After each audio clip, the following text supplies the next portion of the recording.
आगाह मां त घोट गिच इलाइक़े आदलपुर वेझो लांघा बिरादरी जी अहम गॾिजाणी थी रही है, जंहिंमें सिंध बलोचिस्तान ऐं पंजाब के मुख़्तलिफ़ इलाइक़नि जा चङा मुड़स शिरकत कनि पिया।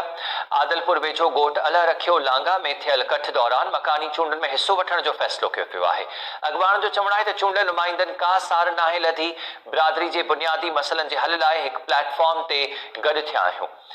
घोट की इलाइक़ो आदलपुर जिते लांघा बिरादरी जो कट कोटायो वियो आहे ऐं सिंध बलोचिस्तान ऐं पंजाब के मुख़्तलिफ़ इलाइक़नि मां इन बिरादरी के चङनि मुड़सनि शिरकत कई आहे।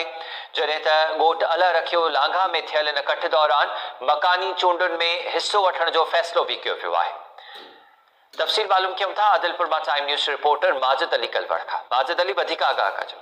जी बिल्कुल ये आदलपुर ॻोठ अला रखियो लांघा जिते लांघा बिरादरी के माण्हुनि पारां जेको आहे त शिरकत कई है, जिते सिंध बलूचिस्तान पंजाब के सरदारनि ऐं चङे मुड़सनि जो कठु थी गुज़रियो, जिते ईंदड़ इलेक्शन में हिस्सो वठण जो पूरो ऐलान कयो वियो, जंहिंजो चवणु आहे त असांजी बिरादरीअ खे हमेशह नज़रअंदाज कयो वियो ऐं न ई असांजे माण्हुनि खे को नौकरी मिली, न कि असांजे इलाइक़नि में को अहिड़ो तरक़ियाती कम थिया आहिनि। कठ में पंजाब खां आयल सरदार मोहम्मद अली लांघा, सरदार मोहम्मद सादिक लांघा, सादकाबाद खां आयल हाजी मोहम्मद रमज़ान लांघा, कुड़ सब्ज़ल खां बलूचिस्तान, टकरी खां आयल आगा दिलमुराद टकरी, आगा मोहम्मद टकरी, चेयरमैन बलूचिस्तान लांघा इत्तेहाद पाकिस्तान मोहम्मद इस्लाम लांघो ऐं आदलपुर के रईस रबनाज लांघा, अलीगोर नाइच मीरपुर माथिले वारे ऐं मीरसन जेको आहे त लांघा ऐं ॿियनि शिरकत कई। कठ में शरीक माण्हुनि मीडिया सां ॻाल्हाईंदे चयो त असांजी बिरादरी के माण्हुनि खे हमेशह ॿियनि बिरादरी कूड़ा दिलासा ॾेई वोट वठण बाद नज़रअंदाज किया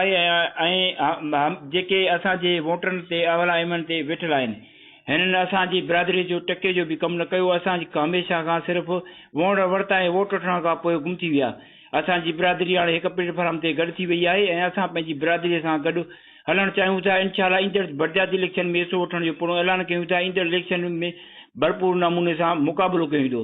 बाद में बिरादरी मसइलनि लाइ को यूनिट पिणु क़ाइमु कयो वियो, जंहिंजो इफ़्तिताह सरदार पंजाब मोहम्मद अली लांघा, सरदार मोहम्मद सादिक लांघा ऐं सादकाबाद जे हाजी रमज़ान लांघा ऐं ॿियनि कयो। जी महिरबानी तफ़सील ॾियण जे लाइ माजिद अली। बुलेटिन में वधीक ख़बरों में शामिल कयूं था हिन ब्रेक।